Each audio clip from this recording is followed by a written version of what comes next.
I'm Armando Cuellar, President of the Weslaco ISD Board of Trustees. This board workshop is being conducted in compliance with the Texas Open Meetings Act. Notice of this meeting has been posted online for at least 72 hours. The board is meeting by the use of Google Meets and telephone transmission, which allows two-way communication for members of the public during public comments. A recording of this meeting is being made and will be available to the public at a later date. The time now is 5:24. And I call this workshop to order. I'll now begin the roll call. Calling each board member by name. Signify your presence by saying here or present when I call your name. Mr. Isidoro Nieto. Present. Mrs. Jackie Susaita. Present. Coach Jesse Trevino. Present. Dr. Jaime Rodriguez. Present. Mr. Mark de los Santos. Present. Mr. Andrew Gonzalez. Present. And myself, Armando Cuellar. Let the record reflect that we have a quorum of board members in attendance. Item 3, public comments. There are none. Item 4, discussion on 2022-2023 budget. Dr. Coronel. Board President Cuellar, members of the board, I'd like to go over a concept that we've been discussing as a leadership team regarding our 2022-2023 budget. What I'm going to go over is it's going to be a very general concept. And I won't give you any hard numbers as of yet, and then we do have an example of kind of something that we're working on. So these are the core values that we're working on. We're going to move to a student-based budgeting system. This allows for three things to happen: equity, transparency, and also empowerment. We're going to empower the principals control of their budget. A couple of other philosophies here are always use other people's money first. I call this external funding. External funding is everything but our local tax dollars. We're going to staff teachers by classroom space at the rate of 40 square feet per classroom, as opposed to 22-to-1, 25-to-1, or some other formula that's given to us by the state. Not all of our classrooms are equally designed. So, for example, an average classroom has about 800 square feet, and if we take that divided by 40, that means the max students in that classroom are only 20 students. So what happens in the past is that the state will tell us, well, you have to put 22-to-1 in there or 25-to-1, and it's just not conducive to the current environment that we're in right now. So we want to staff by space rather than by student to teacher ratio.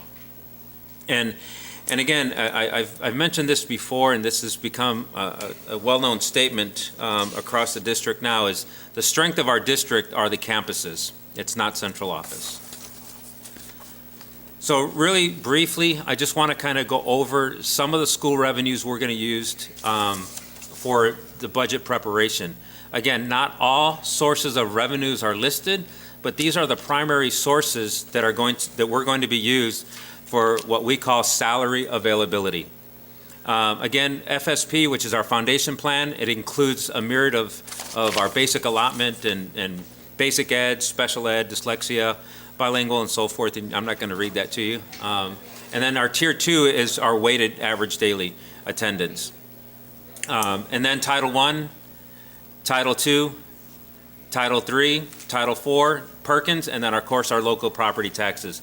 Again, for the sake of, these are the primary resources that we've received in terms of overall funding that we're going to use for salary availability.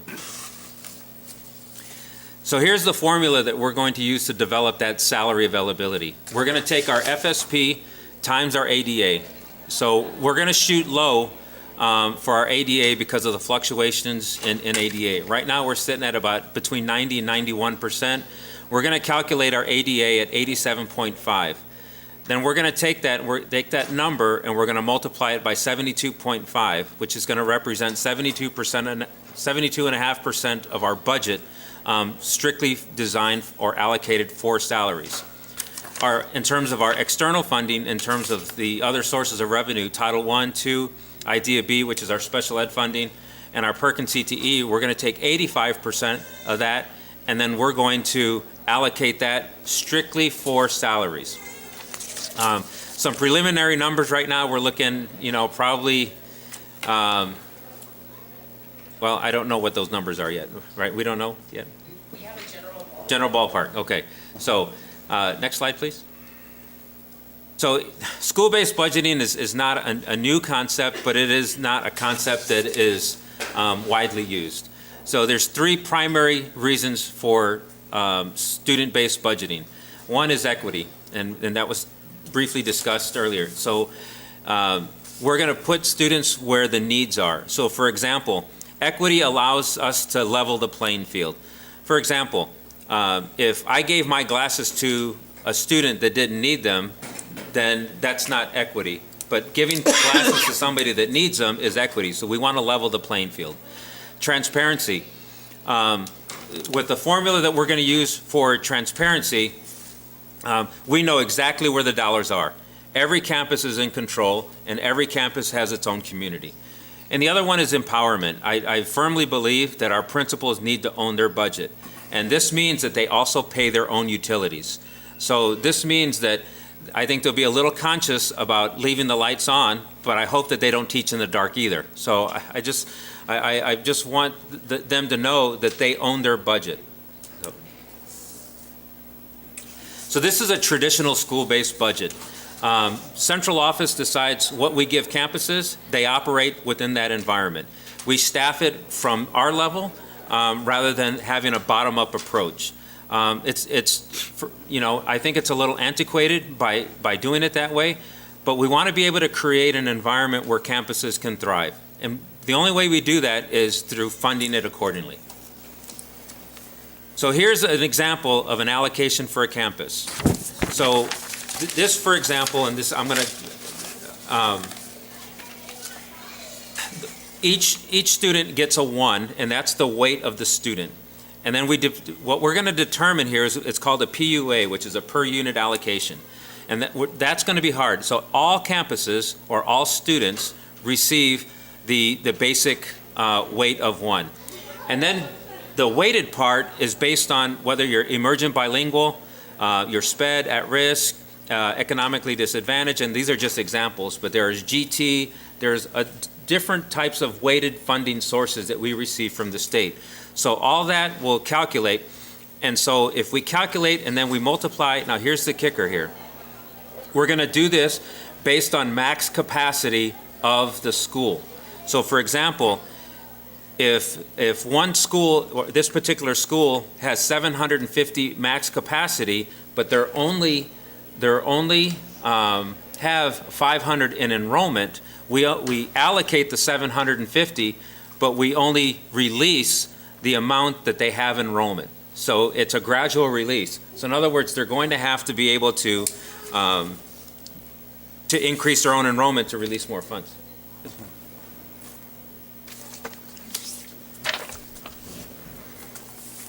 So next slide. So here's an example.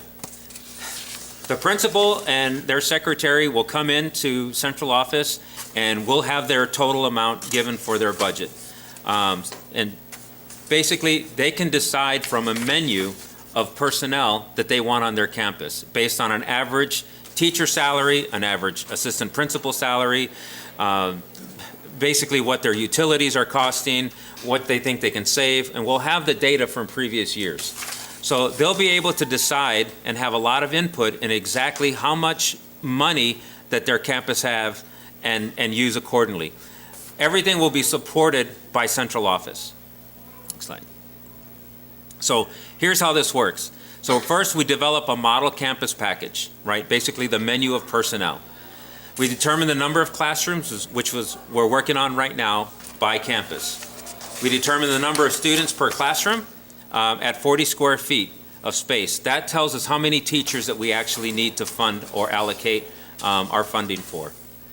So once we have the capacity of the campus, we know what their PUA is going to be, their per unit allocation for the total amount of their campus, right? And then we go ahead and release the campus budget to each campus based on what's allocated to them, and then based on what their availability is to draw from those funds. So basically, unless they hit max enrollment, they'll always have a savings account and give them room to grow. So we're not coming back to you for a budget amendment to put more money into a campus budget because we've already designed it for them to grow at max capacity. So maintenance, custodial, and groundskeeper staffing. Now, maintenance staff, we're working on these numbers. We have preliminary numbers already. 50,000 square feet per FTE. An FTE is a full-time equivalent, so that's basically one person, one full-time job. Custodial staff, 28,000 square feet, although TASB is going to recommend 21,000 square feet. And that might be fine because of levels of cleanliness, and I can share that with you here in just a second. And then grounds care is 30,000 acres per FTE. So next slide. Dr. Coronado, Yes. may I ask you a question? Of course, of course. Please interrupt me anytime. Okay, I'm thinking about zoning. I don't know when the last time we looked at the map for zoning. Is that something that we're going to be doing based on the numbers of the schools in the future? Are we going to revisit the zoning maps? So that's a great question. So we have attendance boundaries set up right now, but we also have an open enrollment campus. So, Okay. so within our boundary, what we have to consider next is transportation. Because if students are within that specific boundary, we can provide transportation. If they're outside the boundary and they're transfers to another campus, then I think the practice has been that the parent is responsible for that. One of the things that we need to do is we need to do a demographic study to see how many students are actually in that attendance boundary now before we start changing any boundaries. There's some tools and analytics out there that can kind of tell us that information. So for example, if Memorial has access to 1,000 students into their boundary and they have 950 kids, we know that they're doing well. If and I don't want to pick on any school, I'm just taking a shot in the dark here. So if Silva has 1,000 kids in their boundary and only 500 kids are attending, then we have an issue with that campus, in terms of enrollment. So Right. where are the kids going and so forth. So those are that's the information that I don't have, but that's the information that we need to work towards having. Sounds good. Okay? And board members, please feel free to ask any questions at any time. Thank you. These are the levels of cleanliness for custodians. So right now, we're trying to get to a level 2 of ordinary tidiness. So level 1 is typically hospital clean. So next slide. And then this is just a real brief chart of square footage per custodian based on what they can clean and the type of environment that they can actually clean. So we're looking at all of those to make sure that we have the right number of custodians at every campus and every facility, because we have more than just campuses. Central office staffing. This is a tough spot for us to be in right now. So we have 5 categories of positions at central office currently at the cost of about nearly $12 million.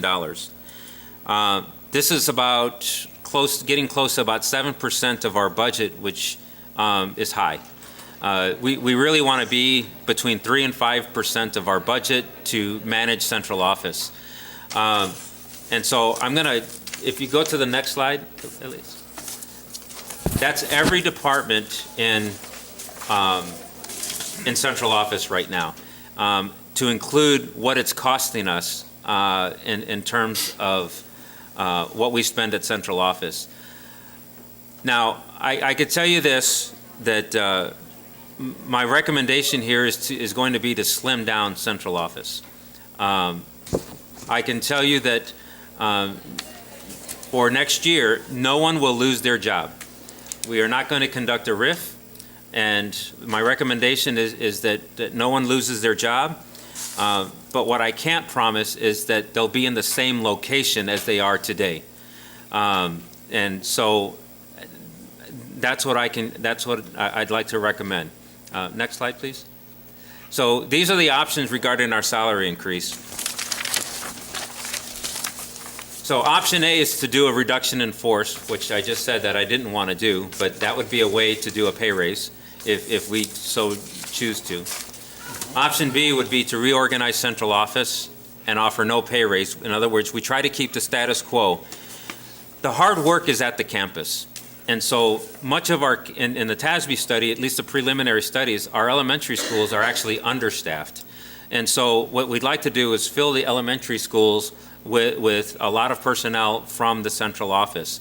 But the only way we can do that is to reorg our central office staff and to figure out kind of where everybody's at. There's 190 people here at central office. And so I think even if we cut by 20%, that's 38 people moving down to a campus.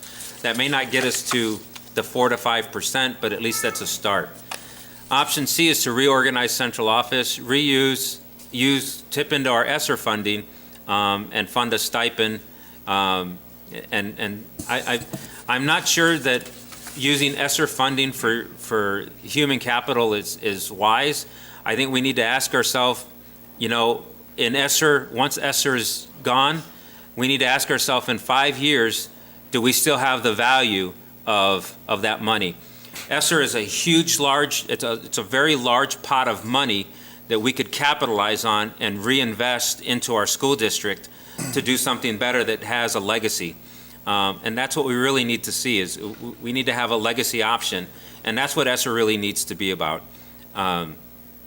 Obviously, my initial recommendation is going to be option B, to reorganize the central office, and let's see kind of where we land. Sir, I had a question. Yes. We can go back to the slide. For option C, I just want to clarify. Using ESSER funding, like you said, to pay human capital, you're also kind of putting a Band-Aid on something when you need stitches, because in reality, ESSER funding ends in spring of '24, so giving stipends or a salary increase using ESSER funding for staff, once it's gone in spring of 2024, and say you still have a gradual 3 to 5% reduction in enrollment, you're not going to be able to sustain that. That's absolutely correct. So that's why even though the feds said that you can use it to supplant, I don't think it's a good idea, because as school districts with the volatility of attendance, we can't sustain it. There's no way that we can sustain it. The only way that we could sustain it is to increase enrollment. And that's we have a plan for that. But there's never a guarantee in this business. And so using ESSER funding to put a Band-Aid on something that needs stitches is, for me, will not be a recommendation for me. But that's an option for the board if you choose to. So here's our next steps. Our next steps, one, is to finalize the staffing recommendation based on research and the TASB study. That's scheduled for May 12th. Also, to review the 2021-2022 budget for maintenance operations, custodial, and grounds personnel. We also want to look at utilities and all the other operational funding that we looked at, so that we can make sure that our campuses have enough to sustain. Again, this is really about empowerment. This is about empowering our principals. They know their communities, they know their students, they know their staff. And so with 20 campuses wide, we have to be able to empower our principals. And so if the question becomes, well, are they ready for it? Well, that's our job to get them ready for it. It's our job to make sure they're ready for it so that they can learn how to manage a budget. I have to look at principals and our leadership team as future superintendents. And that's how I view all of them, as future superintendents. At some point, they need to learn how to manage the funding, how to manage the budget, and this is about creating depth at leadership. And so that's the approach that we're going to use for this. Finally, we're going to calculate the salary formulas and for what's available. And then, again, my recommendation probably won't be till the end of May to actually have a view of what central office will actually look like. Right now, central office is very wide and it's very deep. So my recommendation will be to narrow the central office and to make it very shallow. But the strength of the district, I say this, I sound like a broken record, the strength of the district are its campuses. So the work is the work is with the kids. No one's here unless we have kids. So the work is going to be at central office. And then we're going to develop the campus and department budget. So I've asked Doralisa to help me out here on this one. So you can kind of see just a little bit about the development that we're kind of working with. So I think we have one campus. The numbers are are really close. It's probably about the 85% solution. And so we'll have, and once you see how the numbers break down, I think hopefully, if you have any questions from where we're at, we'll be happy to entertain that. Thank you, Dr. Coronado. Mr. Board President, members of the board, thank you. What I'm going to show you really quickly is just a basic mock-up based on the formula calculations that Dr. Coronado provided in his presentation. And of course, we had to use this year's adopted budget. So while these numbers are not exact, they're a good example of what we're looking at when we consider staffing based on square footage or based on a PUA. Now, the other thing, and here again, I have just an example of Airport Elementary. One thing that we looked at is their projected enrollment, which again, we're able to pull every year based on our PEIMS data, based on the students that are currently enrolled in the district and those that are zoned to attend that particular campus. So for next year, Airport is projected to have 644 students. They currently have 55 instructional classrooms. Because we don't have the square footage, although we are working on it, on getting those numbers, because we don't have the square footage and we can't calculate based on the 40 square feet per student, we use the number of classrooms. So at 55 classrooms and roughly 20 students per class, their max capacity at Airport could be 1,100 students. So in running the numbers again, based on this year's adopted budget, and using formula calculations that Dr. Coronado provided in his presentation, we arrived at a PUA, a per unit allocation of $7,364 per student. So when you run that at their projected enrollment, that's $4.7 million to run that campus with 644 projected students. However, if they are able to max out at 1,100 students, then they could potentially have $8.1 million budgeted to their campus. So when Dr. Coronado explains the budgeting for the max, but only allowing what the actual is, then we would look at budgeting 8.1 for that campus, but only releasing 4.7 million, and then putting that onus on the principal to increase enrollment. And as enrollment increases, then we release funds. Thank you. Perfect. So although this is heavily formula-driven, it really is campus and community-driven. And we think that we can make some great strides putting it in the hands of our principals where the students are actually at anyway. Could we get a report, like on the campuses? Because I know that Ms. Weslaco brought up zoning and where kids are zoned, but we also have open enrollment. So some people personally choose to take their child from a school that's within their community to another community or another side of the community. For instance, north side and south side. So somebody on the south side, they want to take their child to a north side school. What's the scenario there? What if some schools are just, we're not losing kids outside the district, but some campuses are absorbing more from others. So what would be like a possible situation or a solution for a principal in that situation? Like, That's the $1 million question is why are parents choosing to take their kids from one school that's within their boundary outside to a different school, even though it's still Weslaco ISD, right. But they're going to a different school. And I think what needs to happen first is when we do that, we need to have exit surveys, just like we have employee exit surveys. Is why are you leaving? And we need to be able to track that data. If students, we know this through TREX that when students leave. Right. So we just don't know why they left. And we need to start asking the question, why are you leaving the school? What can we do better to keep you here? And I think if we ask those questions, I think, in speaking to parents, I think they're going to tell you the truth. Right. I'm going to tell you why I'm leaving here, and they're, so I think they're going to be very honest and upfront, and at least at that point, we'll know how to address. Normally what we see is if there's a drop in enrollment, usually there's something going on campus that needs some, that we need to intervene. Right. But typically if there's an increase in population, something's going right. And so how do we replicate that part of it? Right. And so but that's a great question, and how we handle those moves. is something that we're going to have to work on originally or specifically. So I guess I don't have an answer for you right now, but it is something for us to be aware of. Thank you, sir. Dr. Coronado, Yes. I like your concept and for allowing the principals to handle their own budget.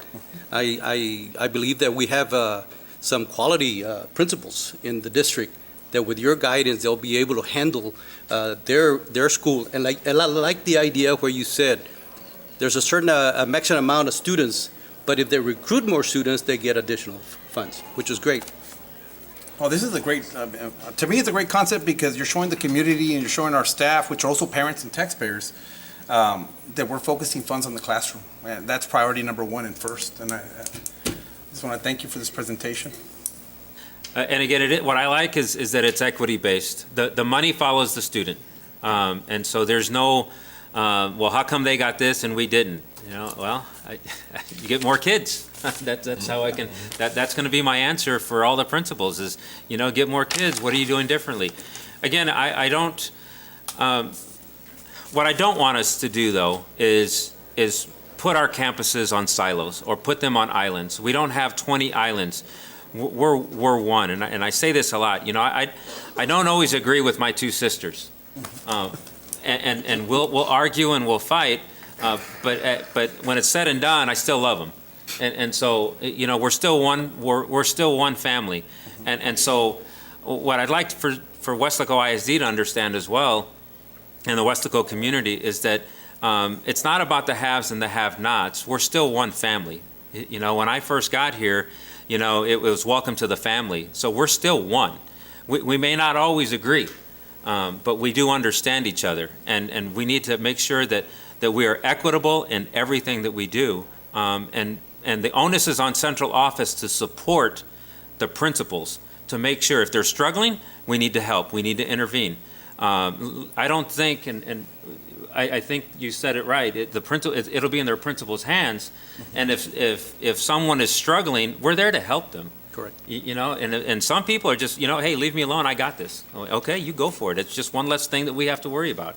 And so I think the idea here is to create an equitable per unit allocation for every campus so that principals can run their campus the way they see fit, because they have their own school community that's very unique to them. And we just need to give them that guidance. I met with all the principals, and you know, I felt bad or embarrassed that, you know, I was only a principal for 6 years, and I thought that was a long time, but for some of our principals, they've been principals 14, 15, 16. I'm like, gee whiz, I mean, you go for it, you know? So I think that they've earned that right to run their campus the way they see fit. So these are some important dates. Again, the TASB staff study will be on May 12th. The budget workshop will be May 17th. We'll propose the final budget on June 21st, and then the tax rate will be on August 16th. And hopefully we can try to maintain, well, my recommendation will be to keep the tax rate to change, or no change to the tax rate, so parents. So that will be my recommendation. We may have to move some money over, because I'd like for our INS rate to go down, or our debt to go down, but that'll be an increase in INS. But I think given what we're working on, we can afford moving that penny from M&O down so that we can pay our debt down as well. So subject to your questions, that really concludes the budget workshop. Dr. Coronado, just real quick, again, agreeing with what majority of this board has said, it's a great route to go, but as far as our campuses, you know, with our high school campuses, and within their budgets, they have fine arts, they have athletics, and all these other extracurricular activities. Will that also be based on the numbers as far as participants that each school may have and how they're funded? That's a great question. So again, I only used a certain pockets of funding available for a general consensus. So in other words, not the revenues that I depicted on this presentation doesn't show all of our funding, right? So there are other, what I call buckets of money. And so we all have buckets of money, but it's one big pool. High schools are unique creatures, and having spent, I'm almost embarrassed to say, my 6 years as a high school principal, they are very unique creatures because there are so many things that happen on a high school campus. And in both instances, though, the money follows the kid. And that's going to be, if Weslaco East has 1,900 kids and Weslaco High has 2,500 kids, well, Weslaco High gets more money. Weslaco East, if you want more things, well, get more kids. But the money follows the kid.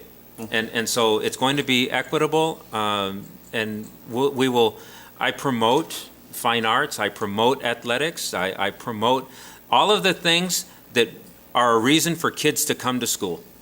And for some kids, academics is second nature, but they get through academics so they can do the other things. For some, they want to come just for academics, and maybe they're not worried about the other things. But it's about a high school experience, it's about an educational learning experience that we're trying to promote here at Weslaco ISD. Sounds great. Thank you, Doc.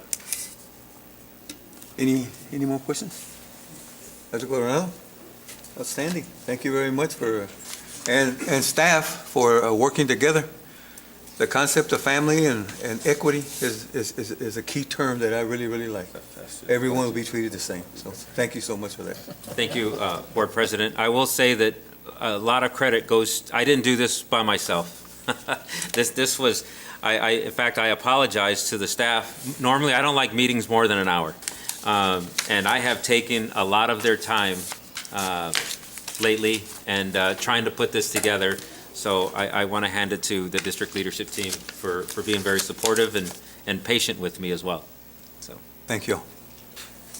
Okay. With that, we go to item 5, adjournment. So move. The time is 5:55, and this workshop is now adjourned. Are we ready to get started with the regular board meeting, or do you need a little break? No. Okay. Carlos?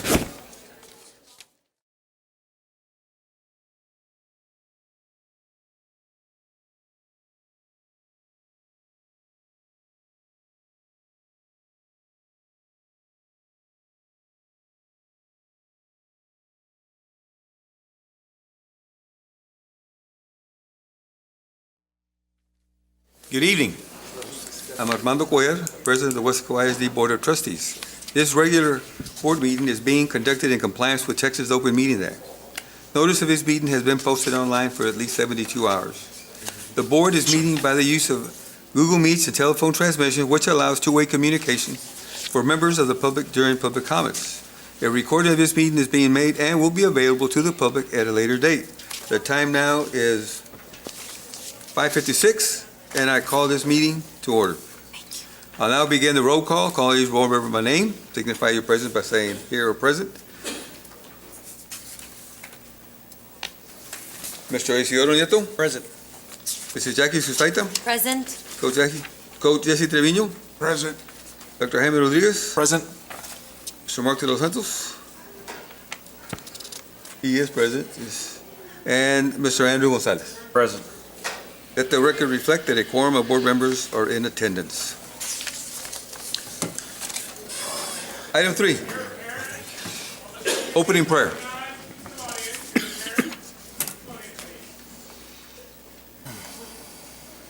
Good afternoon, Dr. Coronado. Good afternoon, Board President Cuellar and members of the board. I'd like to introduce Gloria Champion, a fine arts teacher at Kleckler Held Elementary, who will deliver the invocation.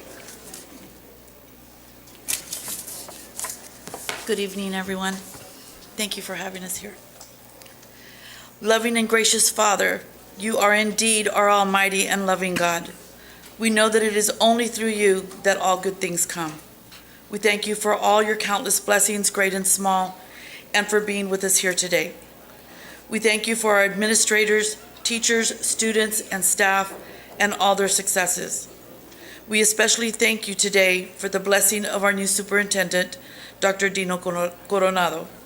We pray that you grant him wisdom and guidance from your divine hands to make our great school district even better.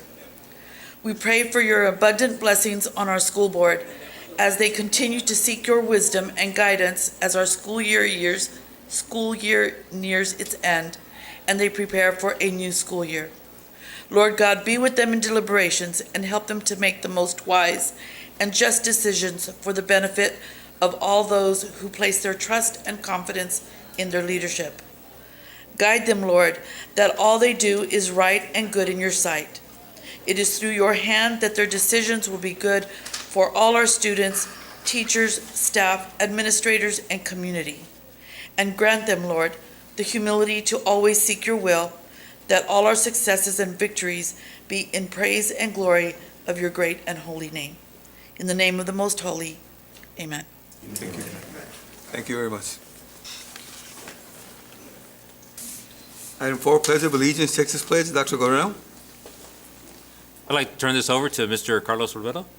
Yes, and I'd like to introduce a couple of students, and we could have them step right up here by the podium. Step right up there. We're going to introduce them, talk a little bit about them, as they will lead us in the Pledge of Allegiance and the Texas Pledge. We'll start off with Rhys Maya Murray. She is a 5th grade student at Kleckler-Held Elementary and is the daughter of Brittany and Ross Murray. Rhys represents her peers as a member of the Junior Lighthouse Committee. She also takes part in the Little Panther Relays, or she took part in that last week as a track member. Rhys is magna cum laude student who enjoys playing soccer with her team, the Toros. Rhys has aspirations to become a hairstylist and open up her own salon. How about a big hand for Rhys Murray?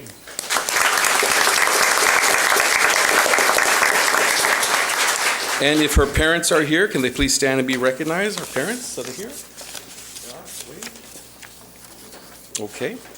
Up next, we also have someone here from Kleckler-Held Elementary. This is Emma Caitlin Ramirez, and she is a 5th grade student at Kleckler-Held Elementary. Emma is the daughter of Elida and Cesar Ramirez.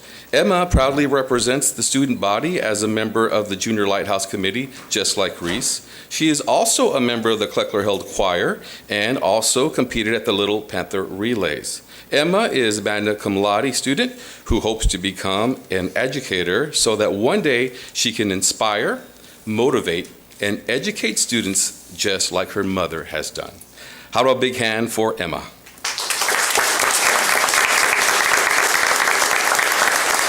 And if her parents are here, can they please stand and be recognized? Mom and Dad are here. Hello.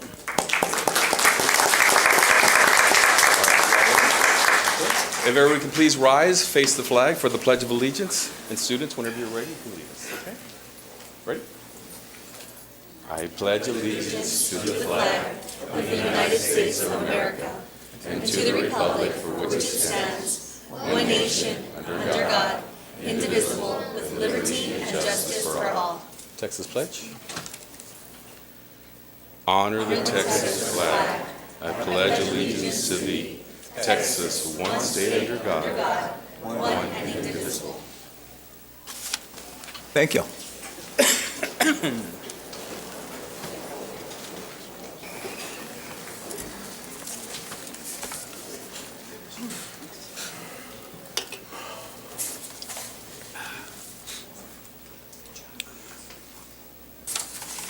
Item 5, awards and recognitions. Dr. Coronel? Well, we have a room full of parents, and we have students in the back because we have had a lot of success here at Weslaco ISD, a lot of hard work, so it's good to recognize them during this school board meeting tonight.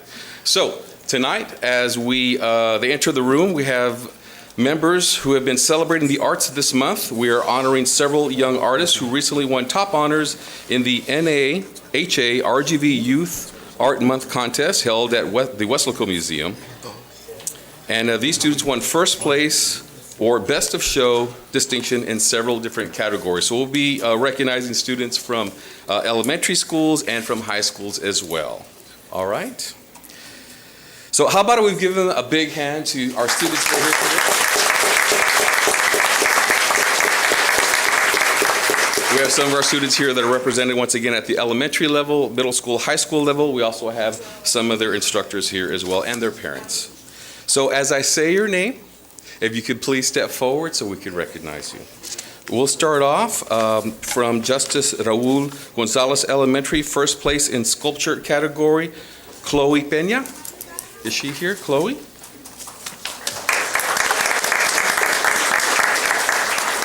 Also from Gonzales Elementary, first place in dry media category, Isabella Gonzalez. Is she here? Isabella? The sponsor from Gonzales Elementary is Demi Pedraza. We have also some children from Rico Elementary, first place mixed media category, and we have Iyana Limas. Is she here? Sponsor is Belinda Reyes from Rico Elementary. Silva Elementary, best of show in wet media category, Natalie Gift. Natalie?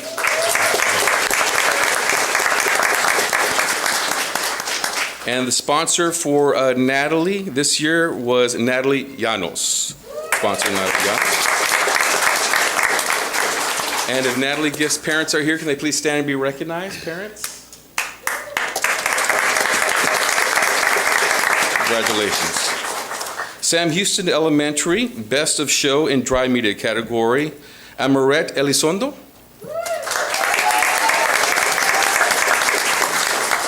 Congratulations. First place and best of show in sculpture category, Samuel Ramos. We'd also like to congratulate their sponsor, Esmeralda Tijerina. Parents, if they're here, can they please stand and be recognized or wave to the crowd, parents? Perfect, perfect.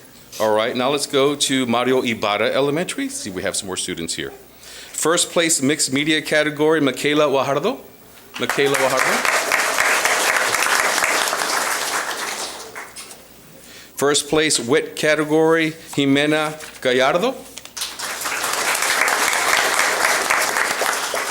First place mixed media category, Angelina Salazar.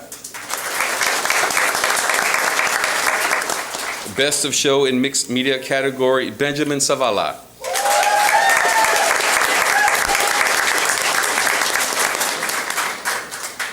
Best of show in dry media category, Madeline Martinez.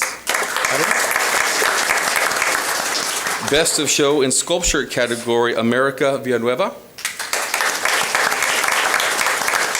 Best of show in mixed media category, Natalie Serrano. First place and best of show wet media category, Violet Machuca.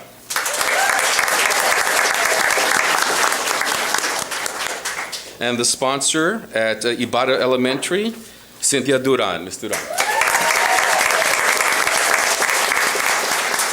Parents of these students, if they are here, can they please stand and be recognized, parents?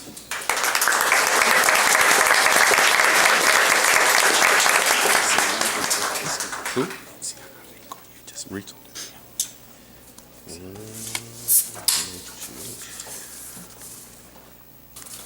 Last name? How do you say it? Okay. We also have here Ixiana Rico. They please, also congratulations. And parents of Ixiana Rico, could they please stand and be recognized? Parents? Okay. We have some children to recognize from the middle school category. First place in mixed media, Areli Moreno. And the sponsor is Liliana Zapata. Parents for Areli Moreno, if you're here, can they please stand and be recognized? Parents here?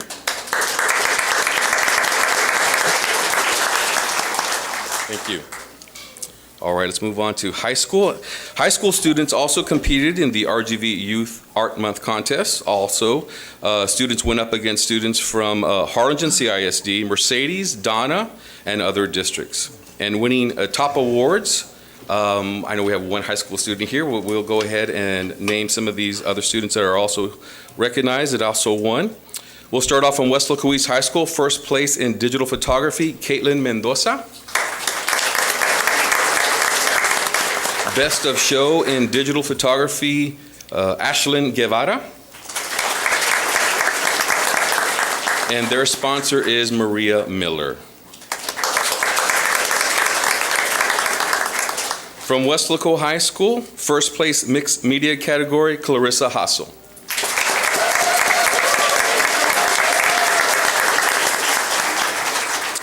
First place in dry media category, Melissa Martinez. Best of show in dry category, Devin Solis. The sponsors at Weslaco High School are Diana Juarez and Romeo Salinas. Once again, congratulations to all our artists and congratulations to the parents. Thank you very much.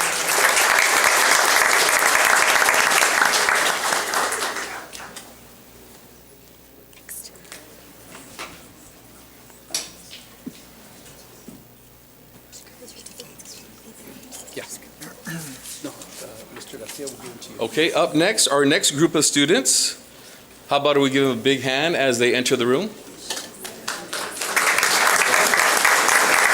have some very talented artists from Weslaco East High School.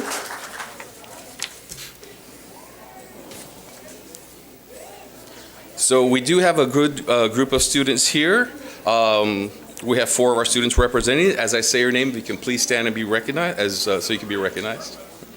Tonight we want to congratulate a group of very talented high school artists. These students received gold medals at the UIL Regional Visual Arts Scholastic event recently. Entries are judged through a student interview and showing. This event averages about 1,400 student entries with less than 150 earning this superior rating. Out of these superior ratings, less than 50 are state qualifiers in each region. We'll start off with Weslaco East High School students who received superior ratings. Aris Cabrera.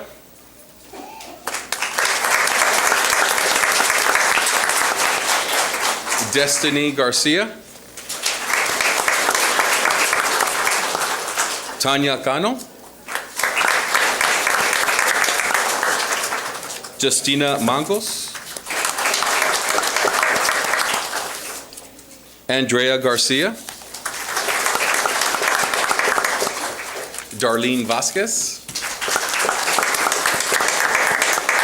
Roman Jimenez. Georgina Esparza. Joseph Trevino. Adela Avalos. Caitlin Mendoza. Alandra Cardenas.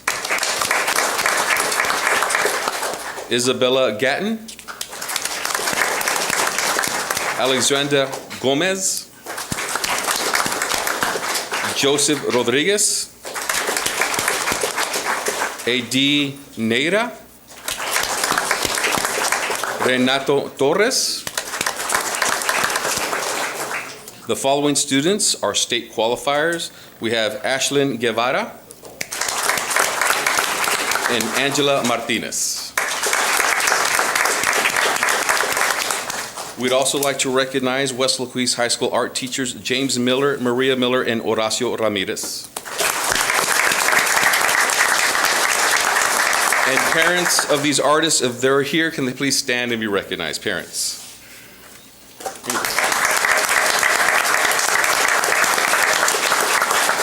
Once again, congratulations. Thank you. Weslaco High School artists coming. We continue on with the accolades. We have some students also, more artists from Weslaco High School. How about a big hand as they enter the room?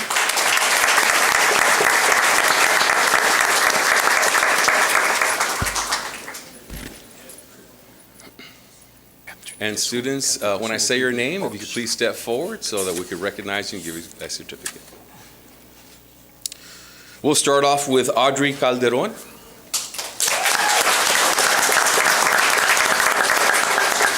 Ariel Perez. Chloe Perez. Stephanie Saldana. Autumn Salinas. Jose Baron.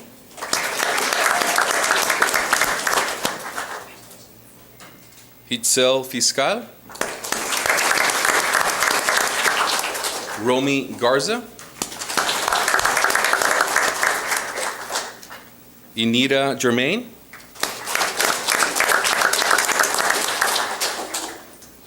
Paris Gonzalez. Michelle Sayala.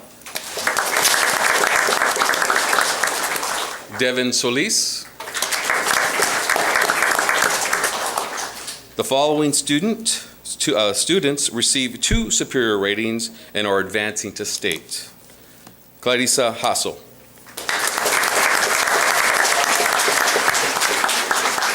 Isaiah Saldana.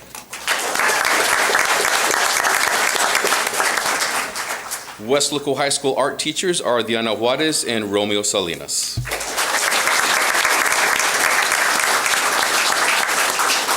Parents, if you're here, can you please stand and be recognized, parents of our students?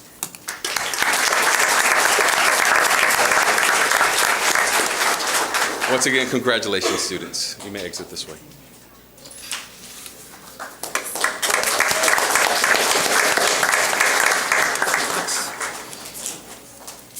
All right, go ahead and bring in our next group of students. We do have more accolades and recognitions. Orchestra from both high schools.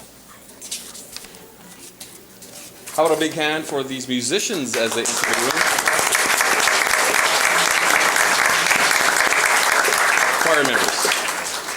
Choir members. And y'all are from Weslaco East High School only? Yes. Okay. So we're going to recognize our students from Weslaco East High School and then from Weslaco High School. And these are students from Weslaco East and Weslaco High orchestra students for earning the sweepstakes rating in the UIL concert and sight reading. Our students earned straight 1s from all the judges in the concert performance.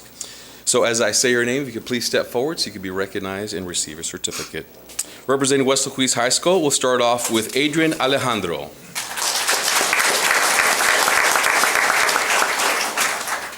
Meli Salazar.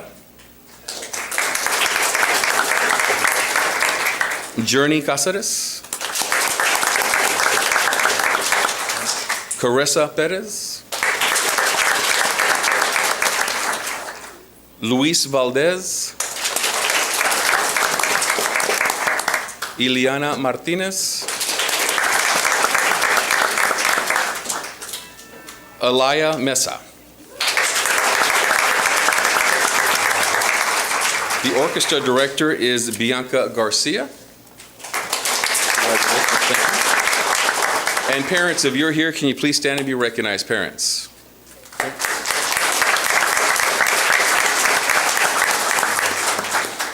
Once again, congratulations, fine job. Y'all may exit this way.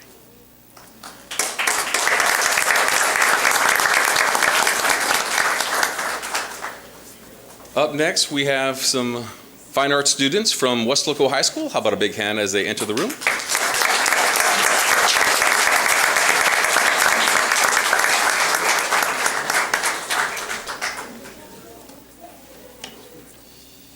Once again, these are students who earned sweepstakes ratings in the UIL concert and sight reading for orchestra.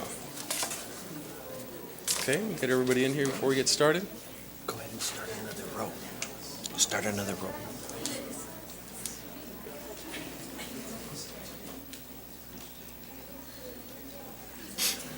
Okay.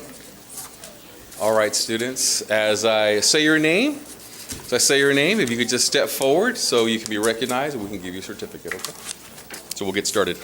We'll start off with Roland Baez. Rolando. Heidi Breeze. Heidi. It's about 40 years. Delilah Cosme. Audrey Calderon. Gianna Chapa. Antonio de Anda. Fernando de Anda.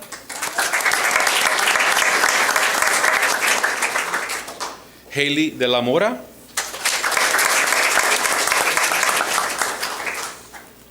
Caitlin Elizondo.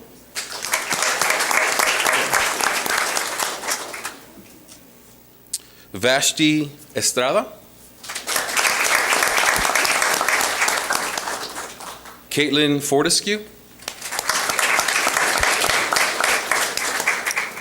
Ariana Galindo. Jasmine Garcia. Cassidy Garcia. Athena Gonzalez. Melanie Guerra. Sebastian Hernandez. Mateo Houston. Shelby Lara. April Loera. Cassandra Loera. Emily Martinez. Johanna Martinez. Kaylee Mata. Corina Olvera. Raul Peacock. Fernando Perez. Josue Perez. Camila Rios. Victor Rivas. Cristabel Rivera. Isabella Robledo. Kayloni Rodriguez. Arleth Salas. Ariana Solis. Oscar Valenzuela Lopez. Vasti Zuniga. Did someone not be recognized? Everybody got a certificate? Everyone was recognized? Thank you very much. Appreciate it. There's a large group. Just want to make sure we didn't miss everybody. Anybody? Also like to recognize our orchestra director from Weslaco High School, Hiram Leal.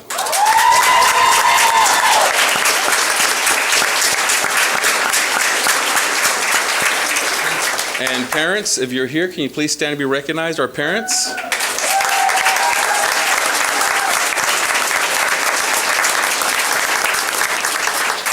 Once again, congratulations and a fantastic job. You may exit this way. How about a big hand as they exit the room?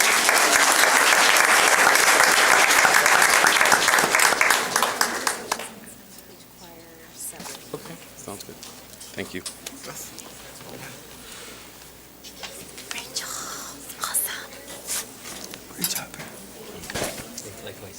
We'll continue on with our recognitions. Nice to meet you. Great job. And how to big hand for some of our choir groups. We'll start off with our group from Weslaco East High School.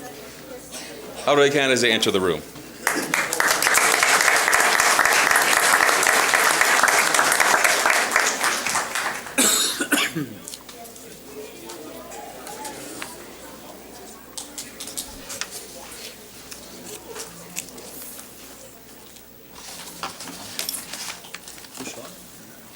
All right.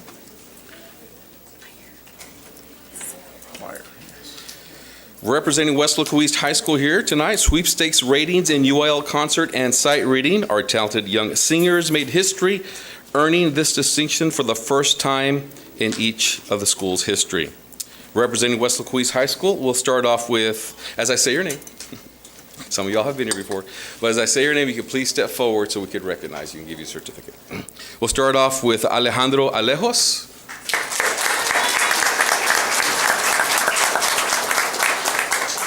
Jasmine Aragus. Alexis Cruz.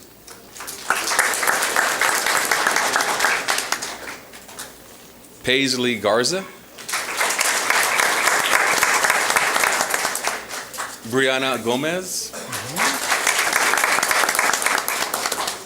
Faith Gonzalez.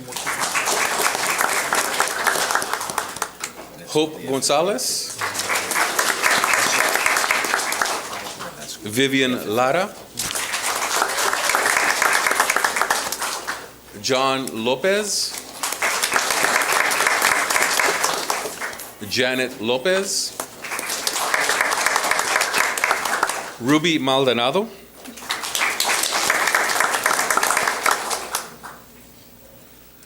Citali Martinez. Miranda Torres. Brianna Vera. Gregorio Zuniga. Marisa Zuniga. Stephanie Zurita. Looks like we recognized everybody. We'd also like to recognize the Weslaco East High School Choir Director, Jeffrey Figueroa.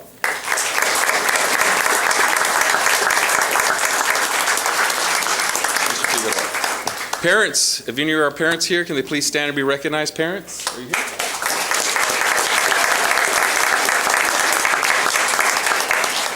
Once again, congratulations, fine job, students. You may exit this way.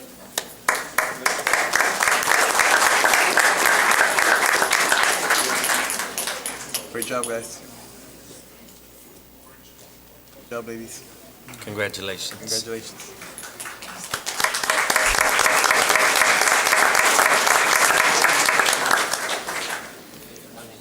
Up next, we would like to recognize some of our students from Weslaco High School, Weslaco High School Choir.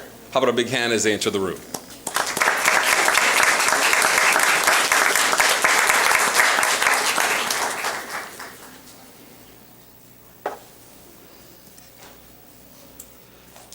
So these are Weslaco High School treble choir members.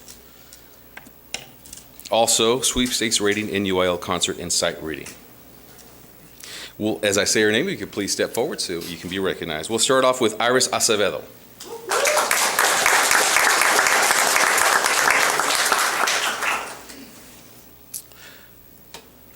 Cleo Castro.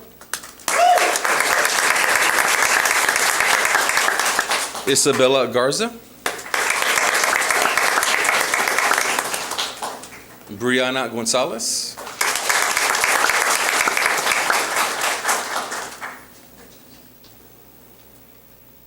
Yaritza Gutierrez.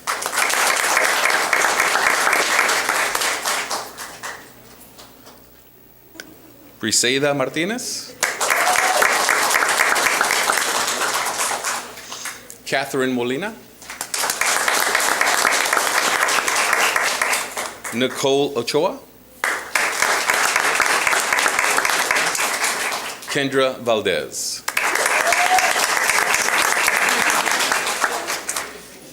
And the Weslaco High School Choir Director is Armando Morales.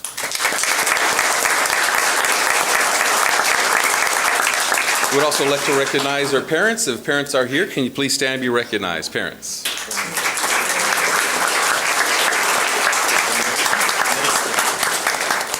Once again, congratulations. There's one more. Awesome job. I'm gonna go. And we'll see you guys next year. So one more. You can exit this.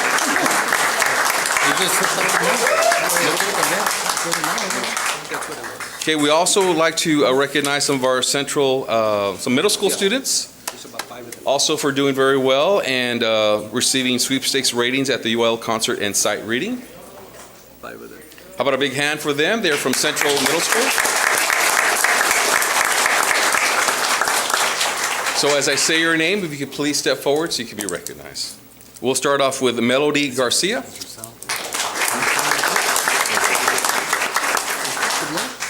Esther Hernandez. Romalie Furman. Isabella Morales. And Justin Garza. Central Middle School Choir Director is Alexis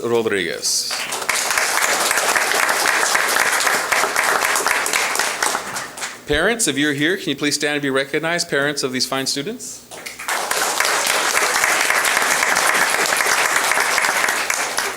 Once again, congratulations, and y'all may exit this way.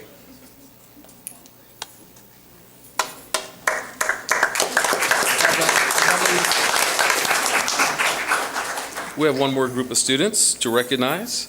So how about a big hand as they enter the room? These are students.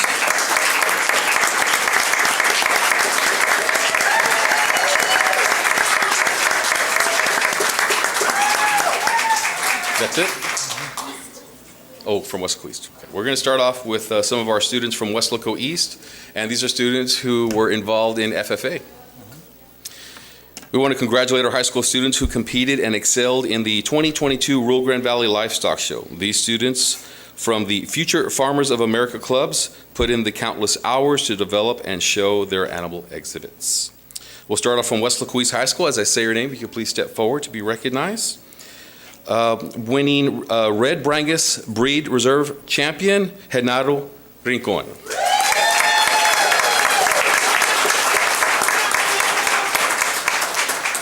Red Brangus Breed Grand Champion, Angela Torres.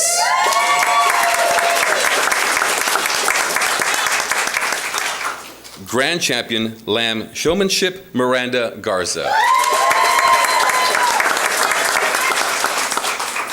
First place Fine Wool Cross Lamb Scholarship recipient, Charles Cromer.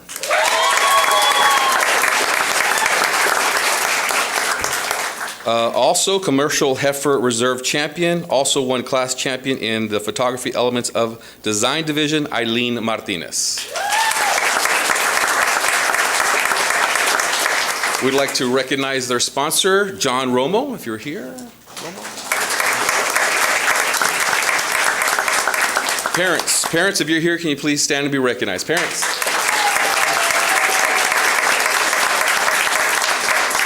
All right, students, congratulations. Y'all may exit this way. How about another big hand?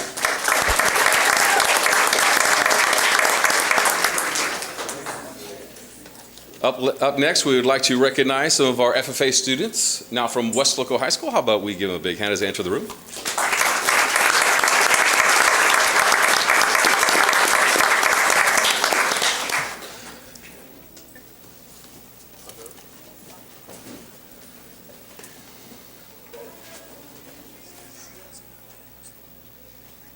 Once again, these students found success at the Rio Grande Valley Livestock Show.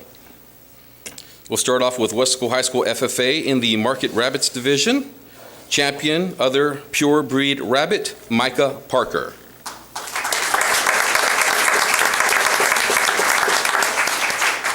Champion, New Zealand Rabbit, Casey Parker. Division Calf Grand Champion in the Breeding Heifers Division, Edson Medina.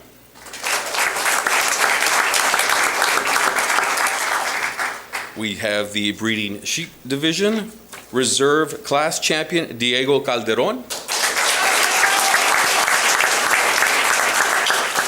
Grand Champion, Junior Showman, Cheyenne Garza.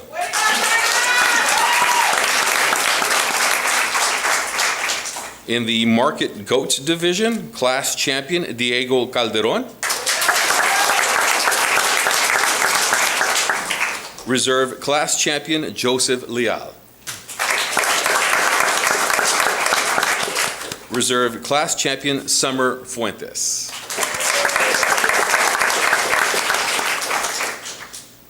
Market Lamb Division, overall Grand Champion Lamb, Christopher Ramirez. Reserve Class Champion, Reserve Grand Champion, Junior Showman, Cheyenne Garza. Intermediate Market Land Champion, Showman, Diego Calderon.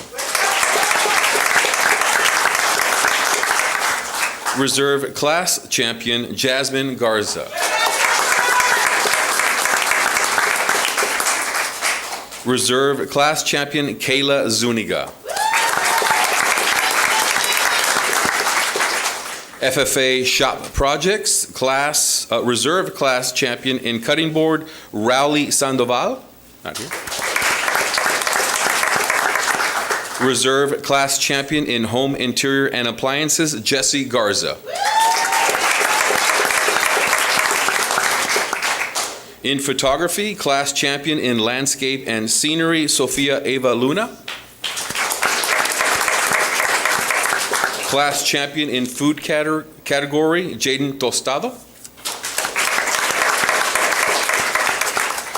And, well, that's it. That's a lot. That is a lot. We would also like to recognize their sponsor, Jose Gutierrez, sponsor.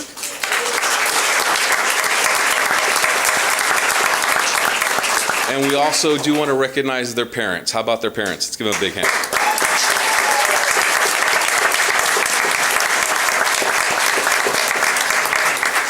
Once again, congratulations, students. And you may exit this way. How about another big hand as they exit the room?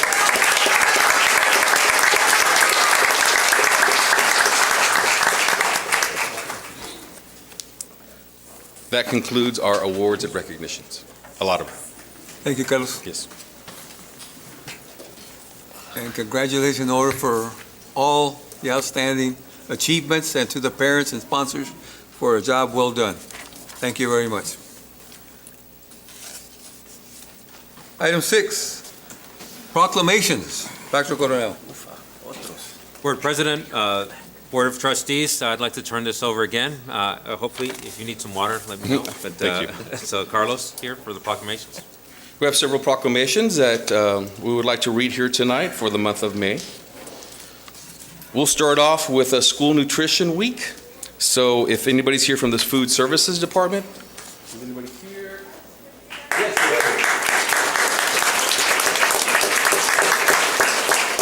we'll be reading this for you and anybody else who may be watching online. So whereas nutritious meals at school are an essential part of the school day. And whereas the staff of the district's Food Nutrition Service Department are committed to providing healthful, nutritious meals to the district children. And whereas the men and women who prepare and serve school meals help nurture our children through their daily interaction and support, therefore Armando Cuellar, President of the Weslaco ISD School Board of Trustees, does hereby proclaim May 2nd through the 6th, 2022 as School Nutrition Employee Week and the day of Friday, May 6th as School Lunch Hero Day. Congratulations.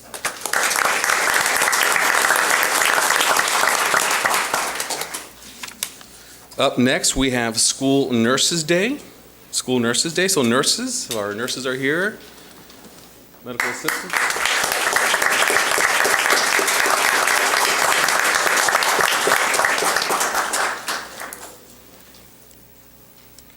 Whereas Weslaco ISD youth are our treasured national resource, whose health, education, and well-being are interrelated, vital concerns of family, school personnel, and community members. And whereas professional school nurses strengthen and facilitate the educational process by improving and protecting the health status of children and youth, and whereas the major focus of school nursing services is the prevention of illnesses and disability and the early detection and correction of health problems within the school and the community. Therefore, Armando Cuellar, President of the Weslaco Independent School District Board of Trustees, does hereby proclaim May 11th, 2022 as National School Nurses Day. Congratulations.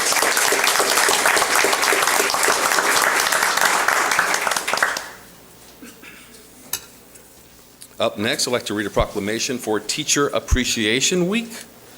So, do we have a lot of teachers? I don't know if the teachers are here. Anybody here representing the majority of teachers? But I know they are probably watching online, a lot of them. And if not, they will hear about this proclamation, one way or another.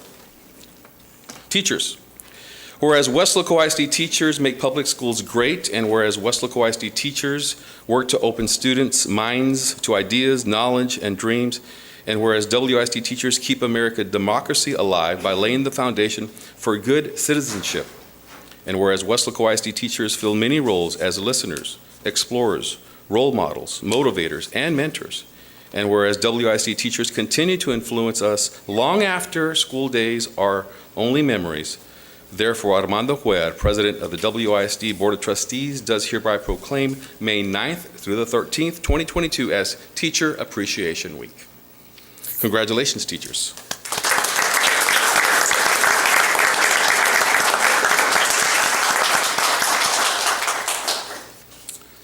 Up next, we have National Police Week. So anybody in law enforcement, safety and security?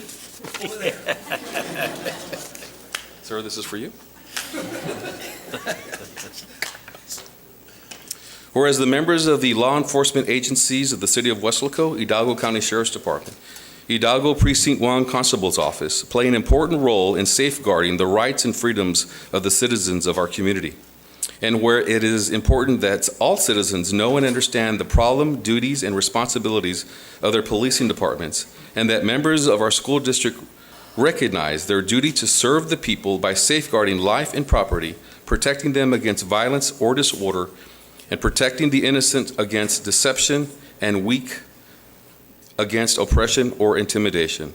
Therefore, Armando Cuellar, President of the WISD Board of Trustees, does hereby proclaim May 15th through the 21st, 2022 as National Police Week.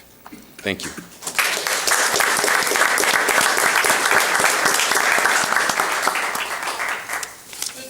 Up next, we have Better Hearing and Speech Month. Speech therapist. Anybody here?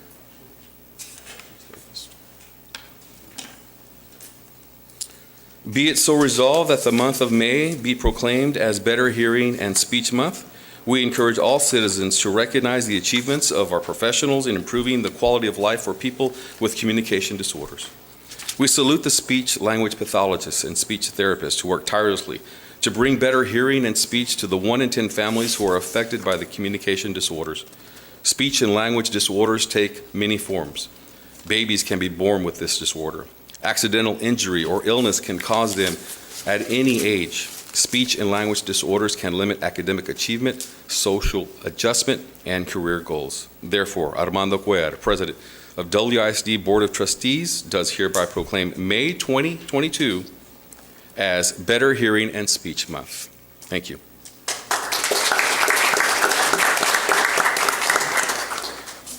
One more proclamation. This will be for Mental Health Awareness Month. LPCs, counselors, this is for you.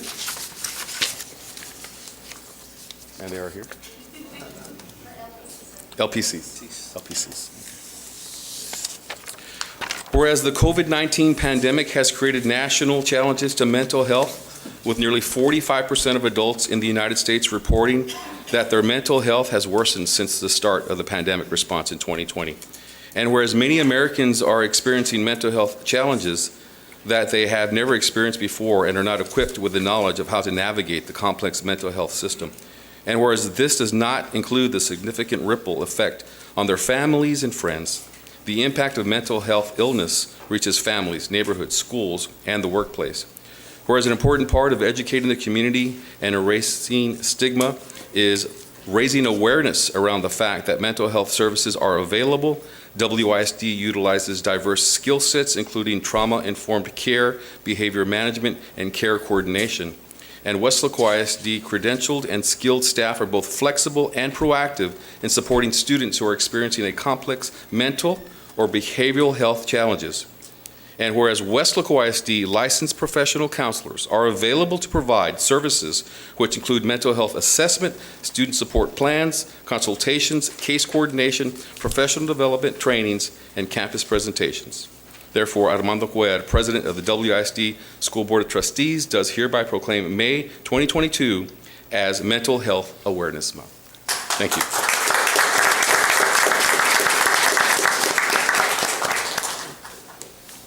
Thanks, Carlos. Item 7, public comments. Item 8, Superintendent's report. Dr. Coronel. Board President, members of the board. First, I want to thank Carlos Martinez and his team for putting this together. I asked to graph the information that he's going to put together here. I get a little lost when I look at a chart or with a bunch of numbers. So sometimes I like to see a visual representation of what it actually looks like. So here's our COVID numbers, and here it is graphed from the beginning of the school year. You can see that spike, but we've pretty much leveled off on where we're at. So here's where we're at right now, and as you know, TSA dropped the mask requirement, so it's, it's still encouraged, masks are still encouraged to wear, and I'd like to say that I tried to get these removed today, but they're glued, so hopefully the next meeting, we'll get these off, so we'll be a little bit more intimate. The next is our enrollment comparisons. We can go to that one. Here's our comparison from last year to this year. We're still a little low from the previous year, but it looks like we're leveling off just a little bit more. And you'll see that significant change when we look at our ADA comparison. So the blue line is not where we're at, so it's the orange line, just so you know. It's the 21-22, so we're about leveled off as well with that. So looking at almost 14,000, so 13,894.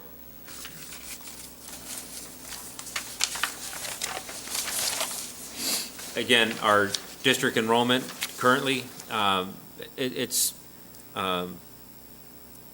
trending the right way. We get some, we have some gains and we have some losses, but we need to do a better job at recruiting. And but overall, we're not doing bad. Could always be room for improvement. Dr. Coronado? Yes. At our last meeting, we talked about putting signs out there, and I know Mr. Robledo had mentioned we were working on that. Are we going to be able to do that before the end of the year, just to kind of try to recruit? Or is that going to be till summer? Do we have like an estimated timeline of when we'll have those signs ready? So I know that we're working on signage as well, and then we have 11 marquees that are actually down right now as well. So we need to fix that as well. I think our marquees are advertising billboards as well. But we did identify or 11 working or nine not working. So I don't remember the number. 11 not working, that's what I thought. Okay, so 11 that aren't working. So we need to invest to get those. But we are going to have a campaign. Had another crazy idea. I talked to the cabinet, the leadership team this morning, but I'll brief you privately about that one. But it's kind of a little radical, but I think we can do something fun. So I'll let Carlos talk about. Yeah, just to add a little bit to that, we did. We had like the Weslaco ISD Inspires campaign that had been running over the past few months. That's more of a branding campaign. But we've changed all our commercials since our last meeting. It's register now. And we're telling them you need to come out and register. If you're pre-K or you're kindergarten, you're going to see a commercial. It's going to be on television. You're going to see, listen to it on the radio. And all our marketing on social media as well is all, register now. That's what the campaign is. We did talk about those signs last time I had a chance, I ran into you. So we are working on the process of the artwork is done. It's now just getting them printed and then putting them out at all the schools. So it'll be like those little campaign style signs that you see out there during campaign season. So we'll be putting about 10 out at each school as, just a different look so that people see that and remember that they need to register for next year. Awesome. Sir, I had a question. Sorry. Oh, no, go ahead. As a parent of a incoming pre-K child, I like how easy you made it available online to it's just a survey. So if any parents are listening and you have kids who are going to be in pre-K, very simple, a couple of questions online, and they're registered. Absolutely. So it's really a great thing. That was my next question. What about a pre-K 3 full day? I know that prior to you arriving, Mr. Aguilar and Ms. Valdez were looking at that and working on that. Has that come up or? Actually, it Where are we has. with that? We're trying to, again, it's a budget thing because we Right. only get paid for half day, so we want to pay for full day, and we'd like to see it at all 10 elementary schools. Okay, great. So Great news. that's the goal. So to get, we got to get them young so that they stay. Right. And so that's the plan for us to get it, and that's why looking at the number of classrooms and student availability, but the plan is to have the pre-K 3 at all 10 elementary schools. Great. For this upcoming year? Yes. Yes. Oh, wow. Okay. And I've also asked, my poor team, I'd say I owe them a lot of dinners and lunches, so. But I've also asked Mr. Martinez for an app, a Weslaco ISD app. Oh, great. So that way they can do a lot of things just on the app. You know, with laptops, even though students have the availability of them, some parents may not, but we know that most parents have a smartphone. And if they had an app, it might, you know, make things easier for them to navigate within Weslaco ISD space. Yeah, definitely. Thank you, sir. I know it's crunch time. I hate to put you on the spot like that, but I know it's crunch time. We're getting near the It end of the is. year. Enrollment season's opened up, you know, pretty much going into May, June, and Right. that's why I kind of wanted to see. You know, as we look at our budget and our enrollment numbers, and we have to be on the offensive on this, Right. and we need to strike first. So Yeah. we're moving quickly as quickly as we can, and I think we're doing well getting the word out, and Yes. we're going to move faster. So you'll start seeing a lot more things happening here within the next month or so. Awesome. So as a parent, if I had a 3-year-old, could I already register them online for my 3-year-old or not yet? I don't know that the registration portal is open for 3-year-olds yet. Not 3-year-olds, right? Just 4-year-olds? Just, yes. Okay, Right. okay.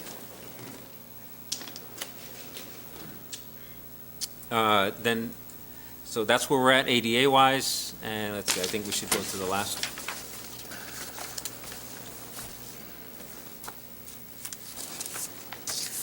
And then I just want to add, I know this last slide here is in terms of our ADA, but I do want to add another section to the superintendent's update in terms of board training opportunities that are out there as well.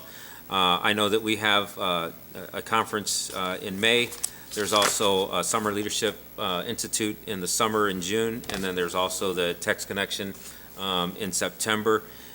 We'd like to get a head start. If you're interested in going, we'd like to get on the early registration just because it's less expensive to register, plus people register early.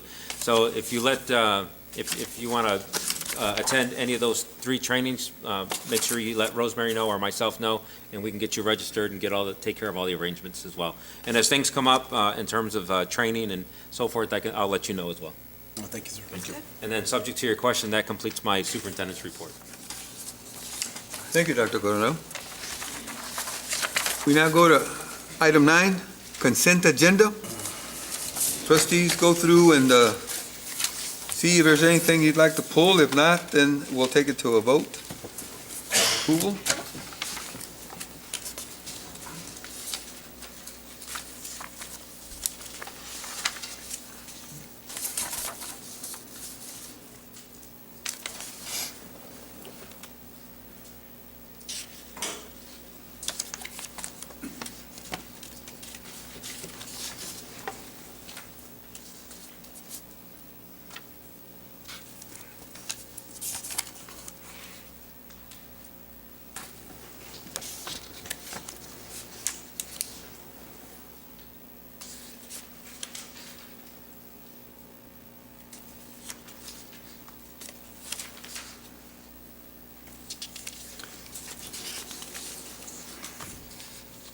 Mr. Nieto? None. Mr. Susaita? None. Costa Trevino? None. Dr. Rodriguez? None. Mr. Los Santos? None. Mr. Gonzalez? None. Okay, we have none to pull. Let's take it to a vote to accept the consent agenda. Signify your approval by saying aye when I call your name. Mr. Isidro Nieto? Aye. Do we need a motion for that? Okay, We'll make motion to approve the consent agenda. okay, we have a motion by Mr. Andrew Gonzalez to approve, and a second by Mr. Los Santos. Any discussion? Okay, now we'll take it to a vote. Signify your approval by saying aye when I call your name. Mr. Nieto? Aye. Mr. Susaita? Aye. Costa Trevino? Aye. Dr. Rodriguez? Aye. Mr. Los Santos? Aye. Mr. Gonzalez? Aye. Motion carries. Thank you for the heads up. And that takes us to item 10, discussion items. Dr. Coronel. Board President, members of the board, this is you see the attached interim financial report for the last 7 months, ending in March. What we've budgeted and what we've expended, I actually think we're in good shape. I knew that I know that it previously been reported that we were going to be about $10 million short. I don't see that happening. We budgeted enough in salaries that even with the 88 drop, I still think we're going to be okay. We're spending about $12 million a month for salaries and so forth, and we've allotted $160 million. So even at max at 144, that still gives us about $16 million. So even if we had a shortfall of 10 million, so we're actually still positive to the good. So we need to recapture, and a lot of this is going to be subject to making sure people are in the right positions. But I think we can recapture a lot of that, a lot of those coding and moding money back over. So I think we're in good shape, subject to your questions.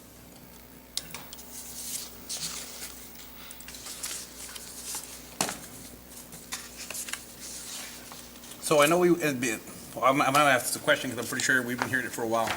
I know that we were being told or informed that there was a shortfall, so what changed? Like a little bit more detail into what was the change there? So actually, so we operate 4 different systems here in Weslaco ISD. I'm not exactly sure why we operate on 4 different systems, but my recommendation would be that we need to operate on one system and then have a system of analytics. So we have a communication or a linkage issue or integration issue between our SIS and our business and finance software. So we have a human element that we have to be able to transfer or interpret what goes from one system to the next. Our SIS system is what talks to PEMS. PEMS, the only thing the state knows is what we tell PEMS, and the only thing that PEMS knows is what's in our SIS. And that's how we're funded, and that's how everything is done. But our business software doesn't speak very well. It's like a different language. It's not even English to Spanish. It's almost, Chinese to English, and so a lot gets lost in translation. So what's happening is we're having to build Excel spreadsheets to identify errors, and it just takes way too long for us to figure that out. We really need just one system, and I know business and finance can make an argument on why their system is better, and the student side can make an argument on why their system is better. Personally, I don't care which system is used, but we need to have one system so that they can at least talk to each other. Because what we're doing is we have our budget person and our PEMS person actually building their own spreadsheets and then communicating to the state, this is what we have. And so there are some errors in the way we're using in our SIS, because the state doesn't allocate or allow for the 3 variables for other than ADA. For example, the virtual learning, and there's 2 more, SASE, and then there's 1 more. So there's the remote, right, and the remote. So so those 3 systems are done on spreadsheets, but they're not allowed in our SIS. So there's the disconnect. Right. But so we have to resolve this issue quickly. And so we're going to have to analyze. I really don't want to go out to an RFP for another SIS. I've asked Carlos to look at modules to add the business and finance piece to our SIS to see if that can communicate or work. But in any event, we need to be able to have one system and one platform. And then once we have an analytics piece, it can look at our entire system holistically, rather than piecemeal. So that's what we ended up doing. We ended up looking at spreadsheets instead of what's in the data. Now we're going back to recode and fix. Okay. Thank you. It's been a lot in the last 10 days, Yes, I would no, say. I know. that. I know you've gone through a lot. Yes.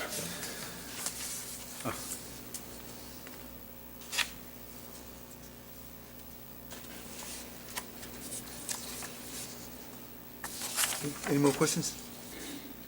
B, the acknowledgements of the Hidalgo County Tax Office collection reports for February 2022, current taxes and delinquent taxes.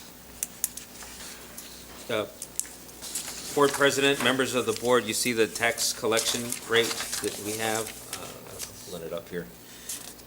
We're at 89 and a third for our actual collections. So we're only short about 2.5%. So we're kind of right on in terms of our Weslaco folks definitely pay their taxes, so that's good. Questions? Anybody? What? Item C, acknowledgement of the Hidalgo County Tax Office collection reports for March 2022, current taxes and delinquent taxes. Item C. Oh, I guess I spoke on that one already, so I'm sorry. about Okay, that. so that was a double type? Yes, yes. Thank you. That now takes us to item 11, discussion and possible action items. A, discussion and possible action to approve the 2022-2023 academic calendar. Dr. Coronel. Board President and members of the board, you have in front of you 3 calendar options. We went out to vote for staff, parents, and they have selected option 2. Therefore, my recommendation to adopt the 2022-2023 academic calendar would be option 2. Motion approved? Okay, we have a motion by Mr. Nieto and a second by, no, No, Jack. okay, Mr. Los Santos and Mr. Staita to second it. Is there any discussion on that? Option B, right? You're making a motion to approve option B. Option Yes. 2. Option B. Option 2. Okay, Option 2, sorry. so we have a motion by Mr. Los Santos, a second by Mr. Staita to approve option 2 on the academic calendar for 2022-2023. Is there any discussion? Okay, let's take it to a vote. Signify your approval by saying aye when I call your name. Mr. Nieto. Aye. Mr. Staita. Aye. Jose Trevino. Aye. Dr. Rodriguez. Aye. Mr. Los Santos. Aye. And Mr. Gonzalez. Aye. Motion carries. Item B, discussion and possible action to approve a resolution to designate authorized signers at Texas National Bank. Dr. Coronel. Board President and members of the board, this just puts my signature on the bank, if you will. So move to Pretty approve. interesting. Second. Okay, we have a motion by Mr. Nieto and a second by Dr. Rodriguez to approve a resolution to designate authorized signers at Texas National Bank. Is there any discussion? Take it to a vote. Signify your approval by saying aye when I call your name. Mr. Nieto. Aye. Mr. Staita. Aye. Jose Trevino. Aye. Dr. Rodriguez. Aye. Mr. Los Santos. Aye. And Mr. Gonzalez. Aye. Motion carries. Item C, discussion and possible action for the board to consider approval to extend the contract award for the independent fiscal and compliance audit of the district for the fiscal year ending June 30, 2022, RFQ number 21-06-29, or release a request for qualifications for auditors to conduct the independent fiscal and compliance audit of the district for the fiscal year ending June 30, 2022. Dr. Coronel. Board President and members of the board, this is a recommendation to keep our auditors so that we don't have to do an RFQ, but we go ahead and just extend our current auditors. Motion to approve option 1? I'll Okay, second. we have a motion by Mr. Los Santos and a second by Mr. Staita to approve or to extend the contract award for the independent fiscal and compliance audit of the district for the fiscal year ending June 30, 2022, RFQ number 21-06-21. Any discussion? Take it to a vote. Signify your approval by saying aye when I call your name. Mr. Nieto. Aye. Mr. Staita. Aye. Jose Trevino. I gotta refrain from voting. I Okay. do business with them. Okay. Dr. Rodriguez, Aye. Mr. Los Santos, Aye. and Mr. Gonzalez. Aye. Motion carries. Item 12, closed meeting to discuss. A, personnel matters, Texas Government Code 551.074. 1, discussion regarding superintendent's recommendation on the resignations, retirements of certified professional personnel. 2, deliberation regarding the appointment, employment, evaluation, reassignment, duties, discipline, or dismissal of a public officer or employee, Texas Government Code 551.074 and 551.071. A, discussion regarding superintendent's recommendation for proposal of renewal of probationary term and continuing contracts for teachers and support personnel for the 2022-2023 school year.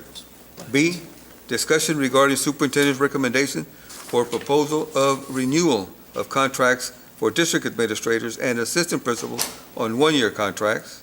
C, discussion regarding superintendent's recommendation for proposal of renewal of contracts for key personnel, administrators and principals.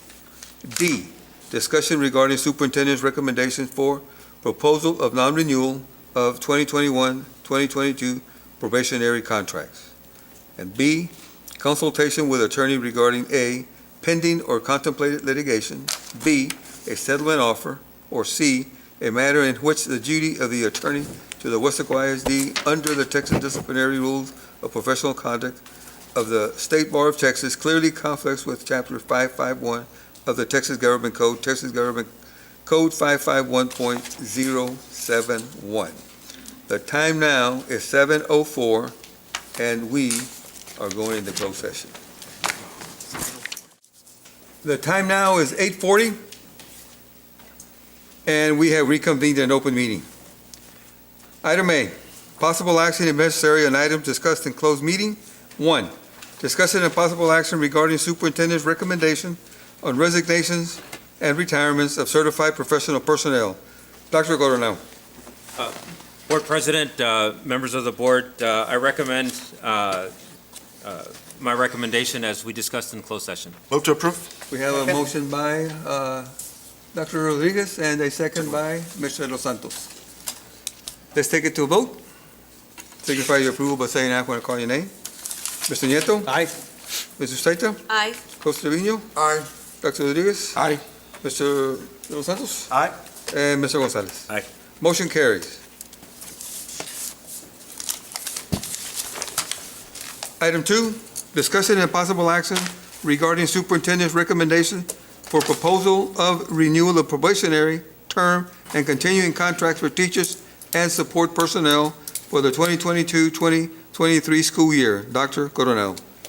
Board President, members of the board, please accept my recommendation as discussed in closed session. So moved. Motion? Okay, we have a motion by Mr. Gonzalez and a second by Mrs. Sustaita. Let's take it to a vote. Signify your approval by saying aye when I call your name. Mr. Nieto. Aye. Ms. Sustaita. Aye. Costa Trevino. Aye. Dr. Rodriguez. Aye. Mr. Los Santos. Aye. And Mr. Gonzalez. Aye. Motion carries. Item 3, discussion and possible action regarding superintendent's recommendation of proposal of renewal of contracts for district administrators and assistant principals on one-year contract. Dr. Coronel.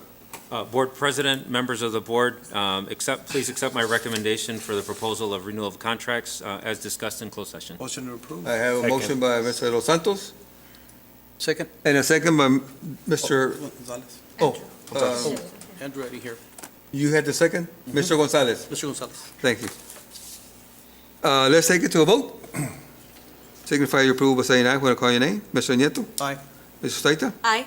Costa Trevino. Aye. Dr. Rodriguez. Aye. Mr. Los Santos. Aye. And Mr. Gonzalez. Aye. Motion carries. Item 4, discussion and possible action regarding superintendent's recommendation for proposal of renewal of contracts for key personnel, administrators, and principals. Dr. Coronel. Board President, members of the board, please accept my recommendation for proposal of renewal of contracts for key personnel. Motion to approve. We have a motion by Los Santos. Mr. Los Santos. Second. And a second by Dr. Rodriguez. Let's take it to a vote. Signify your approval by saying aye when I call your name. Mr. Nieto. Aye. Ms. Staita. Aye. Costa Trevino. Aye. Dr. Rodriguez. Aye. Mr. Los Santos. Aye. And Mr. Gonzalez. Aye. Okay, motion carries. And item 5 is a non-action item. That's correct. So we will now go to item 14. We'll have a closed meeting to hear a level 3 student appeal, hearing requested by Dia Aleman pursuant to policy FNG local. Okay, we'll only be dealing with those that are involved with the appeal. Everybody else That's 6. is excused. The board will now reconvene in open session. The time now is 9:51 PM. Now, let me finish what the script is, and then we'll proceed from there. It says, do I have a motion regarding the student-parent complaint? Motion to grant all remedies being sought by the student and parents, or motion to uphold the administrative decision at level 2.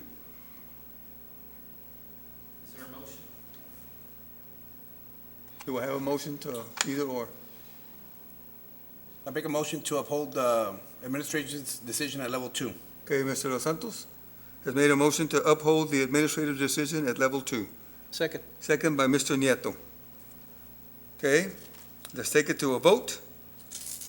And signify your approval saying aye or no if you don't approve. Mr. Nieto? Aye. Mrs. Sustaita? I am choosing to abstain because the policies are not clear to me, and I don't feel like I understand them well enough, Okay. the way they're written, so I will abstain. Abstain. Costa Trevino? Aye. Dr. Rodriguez? Aye. Mr. Los Santos? Aye. And Mr. Gonzalez? No. No. Motion carries to uphold the administrative decision at level 2. This appeal hearing presentation is concluded. The time now is 9:52.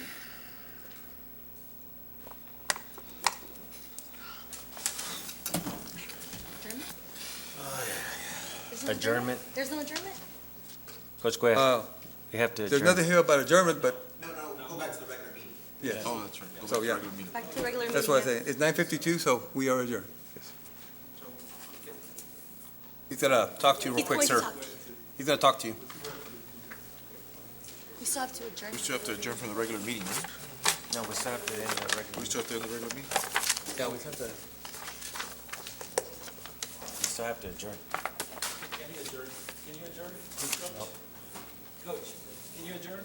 Pardon? Yes, we adjourn. We're good? We're good? We adjourned? You didn't ask Well, for adjournment. I mean, there was nothing in the grievance thing about But you're in the adjournment, regular meeting so- still. So let's go back to this thing over here. And, 15. well, all this stuff is new to me. You gotta go to 16. 16. Adjournment. Reconvene. 16 nomás. Okay, item 16, adjournment? Okay, the time now is 9:56.